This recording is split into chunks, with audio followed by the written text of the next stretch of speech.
DP ட்ரூப்ஸை சார்ந்த கணபதி விஜயகுமார் அப்படிங்கிற நண்பர், தம்பி போர்லாம் நடக்காதுப்பா, சீனா இல்லை அமெரிக்கா நரினா சீனா குள்ள நரி, 2 பேருமே மோதிக்கொள்ள மாட்டாங்க அப்படின்னு சொல்லியிருந்தாங்க. இது எதுக்கு கீழே வந்த கமெண்ட் தெரியுமா? சீனா திடீர்னு அவங்களுடைய இராணுவத்தை எல்லாத்தையுமே வாருக்கு ரெடி ஆகுங்க, ரெடி ஆகிறது மட்டும் கிடையாது, களத்தில் நம்ம தான் ஜெயிக்கணும், அப்படி நீங்கள் ப்ரிப்பேர் பண்ணுங்க அப்படிங்கிற ஒரு அறிவிப்பை கொடுத்துருந்தாங்க. நான்சி பெலோசி அவர்கள், சொல்லப்போனால் அமெரிக்காவினுடைய மிக முக்கியமான ஒரு தலைவர். இந்த நான்சி பெலோசி அவர்கள் தைவானுக்கு வரப்போகிறாங்க அப்படின்னு சொன்ன உடனே தைவான் கிட்டவே நாங்கள் இராணுவத்தையை செய்து பார்க்க போகிறோம் அப்படிங்கிற அறிவிப்பை சீனா கொடுத்தாங்க. அந்த அறிவிப்போடு நிப்பாட்டியிருந்தால் பரவாயில்லை. ஆனால் இன்னும் பல திடுக்கிடும் தகவல்கள், திடுக்கிடும்னா அவ்வளோ திடுக்கிடும்லாம் கிடையாது, பட் கொஞ்சம் பயப்படக்கூடிய தகவல்கள் எல்லாமே லீக் ஆகிருக்கு. அது என்ன அப்படிங்கிறத நம்ம பார்க்க போகிறோம். அன்பு தமிழஞ்சுங்களுக்கு தமிழ் பொக்கிஷத்தின் வணக்கங்கள்.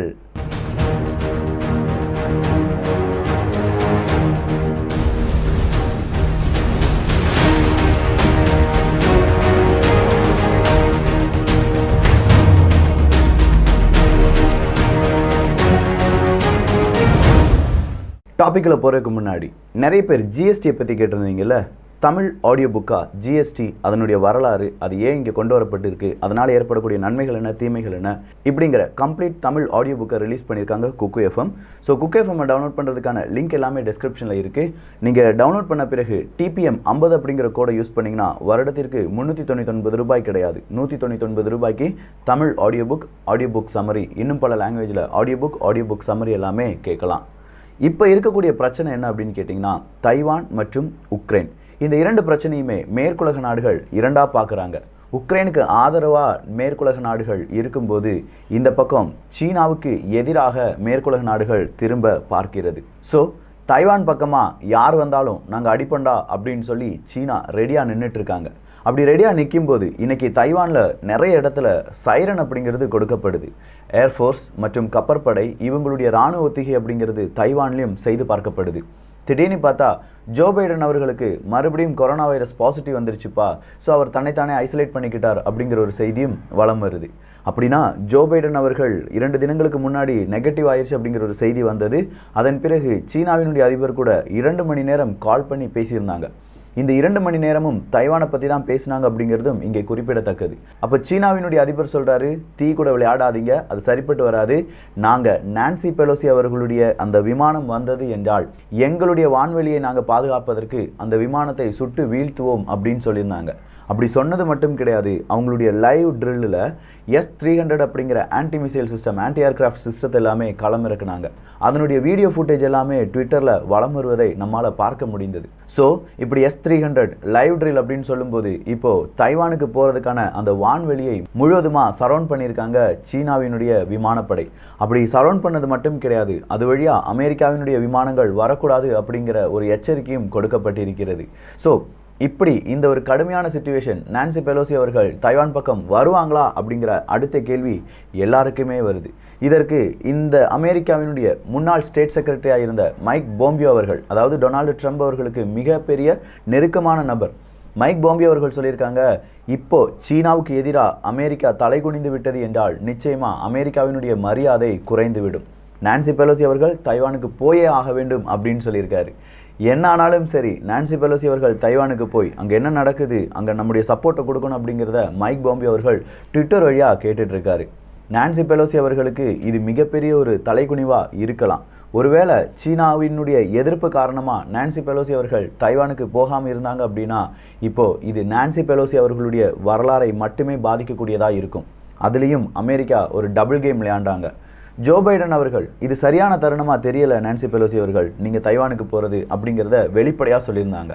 வெள்ளை மாளிகையும் இல்லை, நான்சி பெலோசி அவர்கள் தைவானுக்கு போகிறது அமெரிக்காவுக்கு பெரிய ஒரு இன்ட்ரெஸ்ட் கிடையாது அப்படிங்கிற ஒரு செய்தியும் கொடுத்துருந்தாங்க.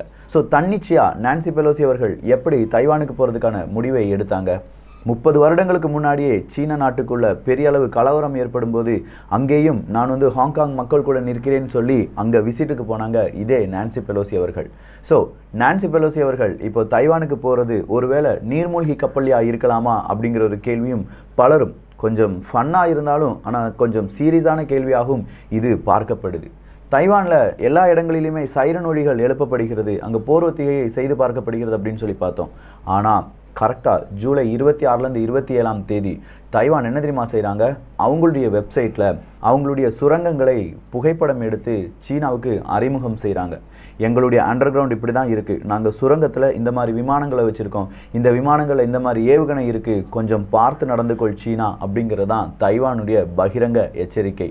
ஸோ யாருமே பார்க்காத தைவானுடைய அடுத்த சுரங்கத்தை அவங்க ஏன் இப்போ காண்பிக்க வேண்டும்? அப்படின்னா தைவானும் மிகப்பெரிய அளவு போருக்கு தயாராகி விட்டதா அப்படிங்கிற ஒரு கேள்வி நமக்குள்ள வரலாம். இதை மட்டும் அவங்க காண்பித்து நிறுத்தவில்லை. அடுத்ததா தைவான் நடத்தும் ஒத்திகை, இராணுவ ஒத்திகை, அமெரிக்காவினுடைய தொழில்நுட்பம், இது எல்லாத்தையுமே புகைப்படமாக எடுத்து அவங்களுடைய ஃபேஸ்புக் பக்கங்களிலும் அவங்களுடைய சோஷியல் மீடியாவில் எல்லாமே போட்டுட்டு வராங்க. ஸோ தைவான் ஒரு பக்கமாக தயாராகிவிட்டது அப்படிங்கிறத உணர்த்துவதற்காக அவங்க அப்படிலாம் செய்யும்போது, அடுத்ததா இந்த பக்கம் இருக்கக்கூடிய சீனா DF-17 வகை மிசைல்ஸ் எல்லாமே காண்பித்திருக்கிறார்கள். இந்த DF-17 missile aircraft carrier killer அப்படின்னு சொல்லி அழைக்கப்படக்கூடிய மிக முக்கியமான ஒரு மிசைல். இந்த மிசைலை இவ்வளோ நாள் வெளிப்படையாக காணிக்காத சீனா திடீர்னு அதனுடைய லான்ச்சிங்கும் அதனுடைய இமேஜஸையும் வெளியில் விட்டுருக்காங்க. நீங்கள் யார் வந்தாலும் யார் நினைத்தாலும் இந்த DF-17 தடுக்க முடியாது, கண்டிப்பாக ஏர்கிராஃப்ட் கேரியரை கொன்னுரும், அழித்து விடும் அப்படிங்கிறது அவங்களுடைய ட்விட்டர் பக்கத்தில் அவங்க பகிர்ந்திருக்கக்கூடிய செய்தியாக இருக்குது. சரி, இந்த தைவான் இல்லாட்டி நான்சி பெலோசி அவர்கள் வராங்க, தைவானுக்கு இது மிகப்பெரிய அச்சுறுத்தல், சீனாவினுடைய ஒருமைப்பாட்டுக்கு இது மிகப்பெரிய அச்சுறுத்தல் அப்படின்னு சொன்ன அந்த நாளேடு எது அப்படின்னு கேட்டிங்கன்னா சீனாவினுடைய ஊதுகுழல் அப்படின்னு சொல்லக்கூடிய குளோபல் டைம்ஸ் தான். ஸோ குளோபல் டைம்ஸில் இருக்கக்கூடிய ட்வீட் எல்லாமே நம்ம போய் பார்த்தோம். அந்த ட்வீட்டில் எல்லாமே பெரிய அளவு அமெரிக்காவை எச்சரிக்கும் விதமான ட்வீட் தான் கூடுதலாக இருக்குது. நீங்கள் என்ன நினச்சாலும் சரி, அமெரிக்காவை நாங்கள் அழித்து விடுவோம், எங்களுக்கு எதிராக சின்னதாக ஒரு காய் நகர்த்தல் செய்தாலும் அது உங்களுக்கு பெரிய ஒரு கான்சிக்வன்சஸை தரும் அப்படின்னு சொல்லி குளோபல் டைம்ஸில் அடுக்கடுக்கான சில ட்வீட்டை நம்மால் பார்க்க முடிந்தது. அது மட்டும் கிடையாது, தைவானை பொறுத்த வரைக்கும் அது எங்களுடைய நிலப்பரப்பு தான் அப்படின்னு சொல்கிறத குளோபல் டைம்ஸ் எப்படி சொல்லியிருந்தாங்கன்னா சீனாவினுடைய ஒரு தீவு அப்படின்னு சொல்லி தான் இந்த தைவானை இப்போதும் அழைக்கிறார்கள். ஸோ சீனாவுக்கு நான் உதவியாக இருப்பேன் அப்படின்னு சொல்லி இன்டைரக்டாக ரஷ்யா சப்போர்ட் பண்ணாலும் இந்த ஒரு போரை ஈரான் ரொம்ப பெரிய அளவில் எதிர்பார்த்து காத்துட்ருக்கு. ஈரானுக்கு போதுமான அளவு அணு ஆயுதம் தயாரிக்கக்கூடிய டெக்னாலஜி எல்லாமே கிடைச்சிருச்சு. ஈரான் ஒரு போர் நடந்தால் அதை இஸ்ரேலை தாக்கக்கூடிய தருணமாக பார்க்கும். அதனால் பல விதத்திலும் ஈரான் தயாராகிட்டு இருக்கு அப்படிங்கிறதும் நம்மளால் மறுக்க முடியாது. இன்னொரு பக்கமாக வடகொரியா என்ன தெரியுமா செஞ்சுருக்காங்க, நாங்களும் அணு ஆயுதத்தை எல்லாமே தயாரித்து ரெடியாக வச்சுருக்கோம்ப்பா, எங்களுடைய மிசைல் நினச்சிச்சின்னா அமெரிக்கா வர பாயக்கூடிய மிசைலை நாங்கள் வச்சுருக்கோம் அப்படின்னு சொல்கிற அறிவிப்பை நேற்று இரவு வெளியிட்டிருக்கிறார்கள். ஸோ ஒரு கூட்டணி அப்படிங்கிறது பெரிய அளவில் உருவாகிட்டு இருக்கு. சீனா, ரஷ்யா, ஈரான் மற்றும் இந்த வடகொரியா. ஆனால் இதில் எல்லா நாடுகளுக்கும் எதிராக இருக்கக்கூடிய ஒரே ஒரு நாடு அமெரிக்கா தான். நேற்று பெரிய அளவில் எஸ்சிஓவில் பேசின ரஷ்யாவினுடைய வெளியுறவுத்துறை அமைச்சர் என்ன தெரியுமா சொல்லியிருக்காரு, 2030 பிரிக்ஸ் நாடுகள் தான் மிகப்பெரிய அளவு பொருளாதாரத்தை மேம்படுத்தக்கூடிய நாடுகளாக மாறப்போகின்றன. நாம் என்ன செய்யணும், எஸ்சிஓ அனுமதித்த காயின்ஸ் இல்லாட்டி பணம் இதில் முதலீடுகளை செய்ய வேண்டும், டாலரை புறக்கணிக்க வேண்டும் அப்படிங்கிற ஒரு குரலை உயர்த்தியிருக்கிறார். அந்த குரல் உயர்ந்தது மட்டும் கிடையாது, இன்னைக்கு பல நாடுகளும் இந்தியா, ரஷ்யா, ஈரான், ரஷ்யா, சீனா இப்படி எல்லா நாடுகளுமே அவங்கவுங்க ரூபாவை வச்சு தான் அவங்க என்ன செஞ்சிட்ருக்காங்க, ஏற்றுமதி இறக்குமதியை செஞ்சிட்ருக்காங்க. இப்படி இருக்கும்போது டாலருக்கு எதிரான ஒரு பரப்புரை இப்போ ரஷ்யாவால் செய்யப்படும் போது அதே பரப்புரை பல நாடுகளும் பின்பற்ற ஆரம்பித்திருக்கிறார்கள். இதுவும் அமெரிக்காவுக்கு மிகப்பெரிய ஒரு தலைக்குனிவும் மிகப்பெரிய ஒரு எச்சரிக்கையாகவும் பார்க்கப்படுகிறது. அடுத்ததா இந்த குளோபல் டைம்ஸில் இருக்கக்கூடிய மிக முக்கியமான ஒரு மெசேஜ் என்ன தெரியுமா, don't say we didn't warn you. நான் உங்களுக்கு எச்சரிக்கை கொடுக்கவில்லை அப்படின்னு மட்டும் நீங்கள் சொல்லாதீங்க. சப்போஸ் நீங்கள் வந்தீங்கன்னா நாங்கள் அழித்து விடுவோம் அப்படிங்கிற எச்சரிக்கை ஆல்ரெடி நாங்கள் உங்களுக்கு கொடுத்துட்டோம், இதுக்கு மேலே எங்களுடைய பொறுமையை சோதிக்காதீங்க அப்படிங்கிறது தான் அவங்க கொடுத்துருக்கிற மெசேஜ். ஸோ இந்த PLA அப்படின்னு சொல்கிற சீனாவினுடைய இராணுவத்துக்கு இவங்க கொடுத்துருக்கிற செய்தி ready for the fight, capable of compact and sure to win அப்படிங்கிறது தான். So ready for the fight அப்படின்னு சொல்லும்போதே நமக்கு நல்லா தெரியுது, ஆர்மியை ரெடிப்படுத்துகிறாங்க. அதே இது அந்த இடத்துல அவங்க சொல்லியிருக்கிற விஷயம் ஷூர் டு வின், நீங்கள் தான் ஜெயிக்கணும் அப்படிங்கிறத உறுதிப்படுத்தி கொள்ளுங்கள், அதுக்கான தயாரெடுப்பில் ஈடுபட்டு கொள்ளுங்கள் என்பது தான். இன்னைக்கு சீனாவினுடைய இந்த அறைகூவல் அமெரிக்காவுக்கு எதிரானது மட்டும் கிடையாது, அது இந்தியாவுக்கும் எதிரானது தான் அப்படிங்கிறத நாமும் என்ன செஞ்சுக்கிட வேண்டும், கொஞ்சமாக புரிந்து கொள்ள வேண்டும். அமெரிக்காவும் இப்போ சரிசமமாக அவங்களுடைய பலத்தை காண்பிக்க ஆரம்பிச்சிட்டாங்க. அவங்களுடைய கப்பற்படையை சார்ந்த விமானங்கள் இப்போ தைவான் பக்கமாக பறக்க விடப்படுகின்றன. ஸோ நான்சி பெலோசி அவர்கள் தைவானுக்கு வந்து இறங்கினார்கள் என்றால் நிச்சயமாக அங்கே ஏதாவது ஒரு சின்ன தாக்குதல் வந்தாலும் பெரிய அளவு ஒரு போரை ஏற்படுத்தலாம். ஆனால் இந்த நேரத்தில் போரை விரும்புவார்களா என்பதும் ஒரு கேள்விதான். எல்லா நாடுகளுமே இன்ஃப்ளேஷனால் பாதிக்கப்பட்டிருக்காங்க. எல்லா நாடுகளுக்குமே கொரோனா தொற்று அப்படிங்கிறதும் மங்கி பாக்ஸ் அப்படிங்கிறதும் பெரிய அளவு பாதிப்பை ஏற்படுத்தியிருக்கு. ரஷ்யா உக்ரைன் பிரச்சனையும் உலக அளவில் பெரிய ஒரு பொருளாதார மந்த நிலைமையை ஏற்படுத்தியிருக்கிறது. சீனாவினுடைய பொருளாதாரமும் ரொம்ப பெரிய அளவு இப்போ சுணுக்கமாக மாற தொடங்கி இருக்கிறது. இப்போ ஒரு போர் வந்தது என்றால் பல வல்லரசுகளுடைய பதவியும் எதிர்கால வல்லரசுகள் அப்படின்னு சொல்லக்கூடிய நாடுகளும் இங்கே கேள்விக்குறியாக்கப்படுகின்றன.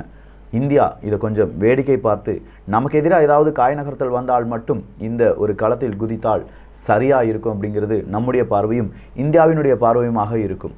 ஏன்னா 2 வல்லரசுகள் மோதும்போது வேடிக்கை பார்க்கக்கூடிய நாடு கூட வல்லரசாக மாறுவதற்கான வாய்ப்புகளும் இருக்கின்றன. சரியாக காய்களை நகர்த்தினோம் என்றால். ஸோ ஓவராலாக தைவானுக்குள்ள நான்சி பெலோசி அவர்கள் வருவாங்களா? அப்படி வந்தால் சீனாவினுடைய தாக்குதல் இருக்குமா?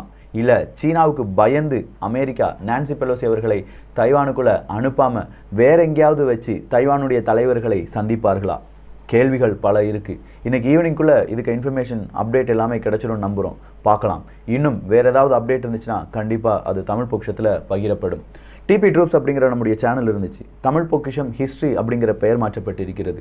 யாராவது இன்ட்ரெஸ்டடாக நம்ம தமிழ் சார்ந்த வரலாறு இல்லை வரலாறு இதை பேஸ் பண்ணி நல்ல காணொலிகள் தயாரிக்கிறீங்க அப்படின்னா அந்த சேனலில் பகிரப்படும். இப்போது ஒரு சில காணொலிகள் அந்த சேனலில் பகிரப்பட்டு இருக்கிறது.